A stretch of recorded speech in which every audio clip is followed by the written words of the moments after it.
Hi, welcome back. It's Dr. Adam Jaffe from Montgomery Animal Hospital. A question I get quite often with puppies and kittens is, how do I go about housebreaking my pet? I would say that with cats, especially if you're starting with a young pet, it's pretty easy. For whatever reason, you put a litter box, you place the cat in the litter box, they know that's where they like to go, and they use it pretty easily. An older cat usually knows how to do it already. So with cats, it's generally an easier issue. When you're dealing with your 8-week-old puppy, how do I housebreak it? There are different schools of thought, and what I like to tell people is when usually you're hearing 6, 7, 8 different ways to do something, the more opinions you have, the less that anyone is right over the other. What I think is more important is two things. One, consistency. Whichever method you choose, you need to stick with that. Secondly, is picking a style that's going to work for you and your lifestyle. There are people that like to use pee pads or newspaper and do paper training. That's fine as long as that you are consistent with having areas that your pet's allowed to go and you're rewarding them or praising them for going in the areas that you want them to go in. If you're doing crate training, that's also a very, very good method.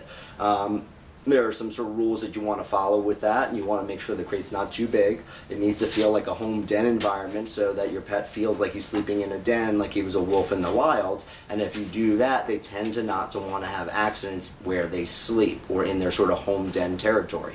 But you also have to listen to certain cues. In the middle of the night, if you hear the pet whining, he or she may have to go to the bathroom.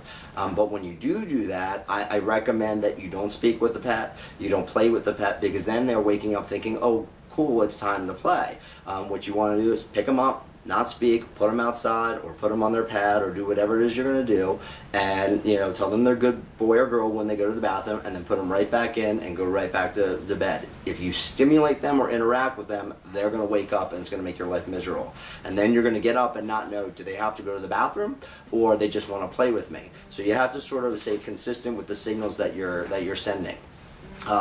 It's important to praise them when they go where you want, whether it's on a pad or outside. Even if they don't go, when they are in that specific place, you want to heap a lot of praise on them.